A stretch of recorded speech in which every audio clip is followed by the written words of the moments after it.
Welcome to the MADMAN Review. In this video, we will go over a rather controversial topic. You see, some firearms are highly regarded, although their actual performance does not warrant their reputation. There are many well-made hunting guns out there that put them on the pedestal, and then there are hunting guns that do not really live up to the hype, yet have a massive following.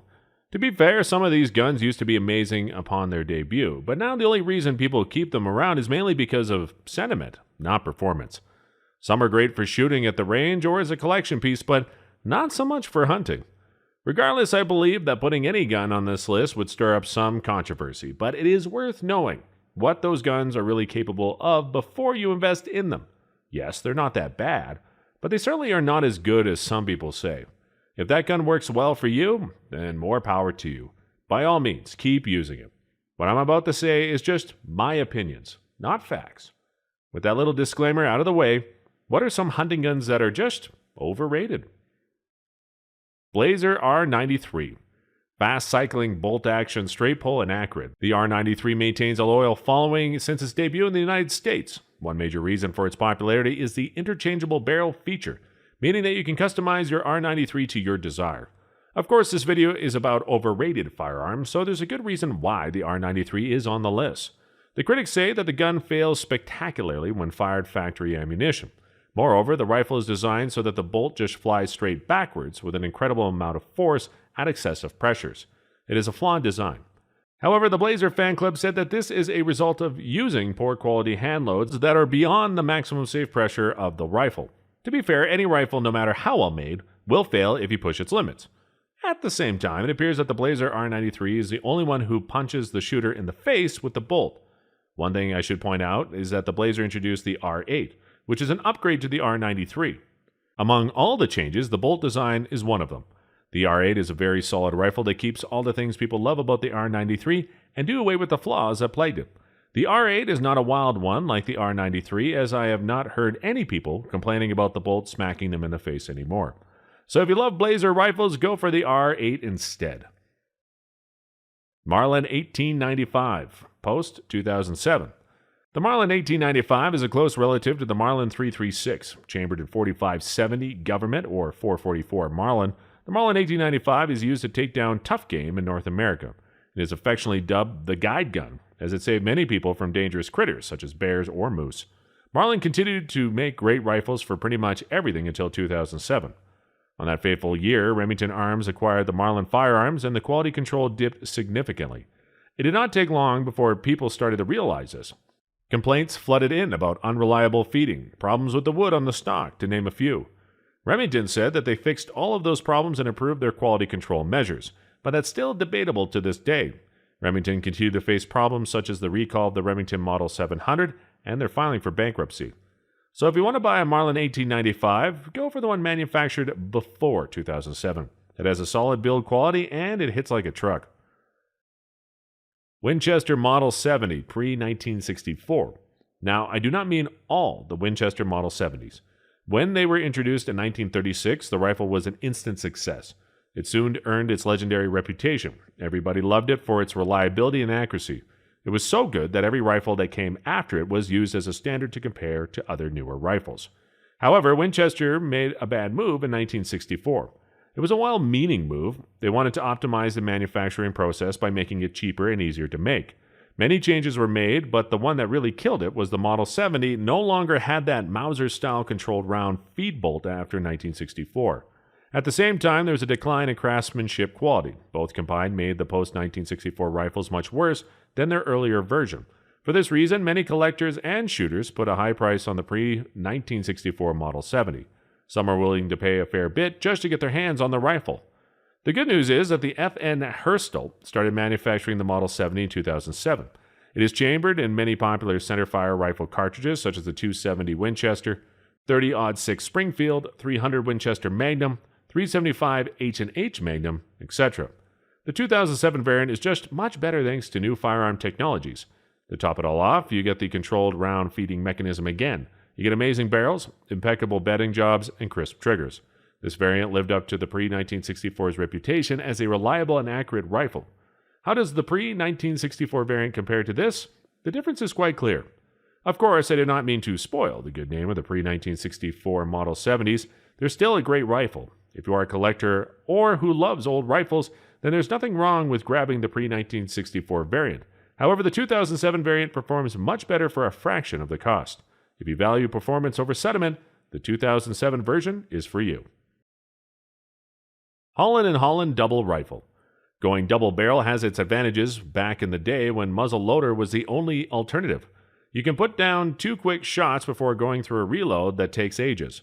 During the late 1800s and early 1900s, hunters in India and Africa are going after dangerous game such as elephants, buffaloes, and tigers.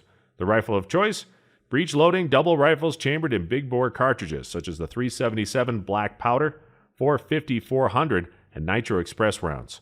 They were especially lethal at close range, and the second shot saved many hunters' lives. Holland & Holland rifles are regarded as the best double rifles money can buy, even to this day. Simply put, people believe this is the Rolls Royce among double rifles. They're fashionable and have a history of being used by the famous and the rich. Many members of the British royal family and even Theodore Roosevelt took double rifles on their safari. And just like the Rolls Royce, Holland & Holland claims that all of their firearms are handmade. They employed many master gun makers, and every single piece took 850 hours of work to ensure that every gun is worth living up to their pristine reputation. However, there are just a few problems with Holland & Holland double rifles, which happens to apply to all other double rifles as well. Let's go through them one by one. The first problem is the magazine capacity. Of course, double rifles allow you to put down 2 shots really quickly. However, with enough training and good quality bolt action, you can accomplish the same thing. Moreover, many modern bolt actions can hold up to 5 big bore cartridges, so if you need more than 2 shots, then the modern bolt action is much better. The second problem is that a double rifle is a niche tool. It works well in its intended application, but that's about it.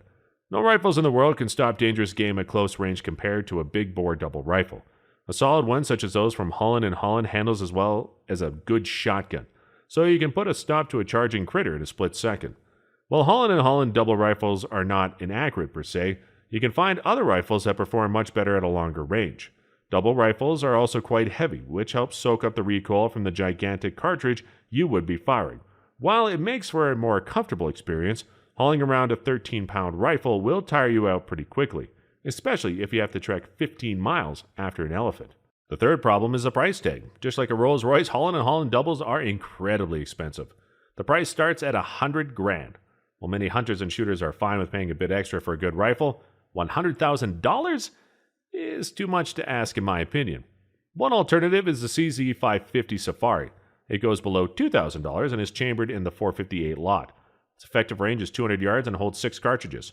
Reliable, powerful, and lightweight. It beats Holland & Holland double rifles in all aspects except prestige. I cannot and will not stop you if you want to grab a double from Holland & Holland, but I implore you, ask yourself, is it worth it?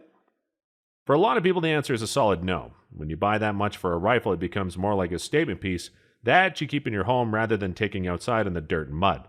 You need to have really deep pockets to have the guts to take something that expensive out with you. Rifles chambered in 375, 378, 416, or 460 Weatherby Magnum. Weatherby Firearms, founded by legendary hunter Roy Weatherby, makes some seriously high-quality rifles. 2 of those are the Mark V and the Vanguard models. These rifles are chambered in many cartridges, some common, some rather obscure. Regardless of the chambering, these rifles are accurate, reliable, and sturdy. It makes sense why many big game hunters love Weatherby rifles so much. Weatherby also made many high-velocity cartridges such as the 270 Weatherby Magnum and 300 Weatherby Magnum. However, I believe that big Weatherby Magnum cartridges are overrated. How? Well, here's the thing. When you have a high-velocity Magnum cartridge, you can take on elk, mule deer, mountain goat, bighorn sheep, etc. You want the high velocity so the trajectory is as flat as possible, and the bullet is resistant to wind drift. Moreover, those cartridges hit hard. However, while the cartridge hits your targets hard, they also hit you just as hard in the form of recoil and muzzle blast. Many hunters use small Weatherby cartridges and can still achieve comparable accuracy and can even squeeze out a bit more range compared to their larger counterparts. The recoil and muzzle blasts on these massive cartridges will wear you out pretty quickly. In the end, hunters who have to bear with these gargantuan cartridges end up missing their shot and just would injure the animal instead, rather than scoring that clean kill. You can probably fire the first couple of shots accurately, but good luck maintaining that accuracy throughout the day. But let's assume that there are people who can take the recoil and muzzle blast of these large cartridges. Would it make them better? Not necessarily. Many big game hunters prefer to get up close and shoot, meaning that the high velocity and flat trajectory matter very little. In fact, too much velocity would end up in a bullet failure, erratic terminal performance, and too much bloodshot meat. These large cartridges are for hunters who want to snipe their big game from a long distance. If you are into that, then use them when you go out. However, be careful not to injure yourself. I should also point out that there are other effective cartridges such as the 458 Lot, 416 Rigby, and 375 H&H that can handle big animals without sacrificing handling. And there you have it, folks. These are my top picks for overrated hunting guns. Of course, this is just my opinion, and you do not have to agree with everything I've just said.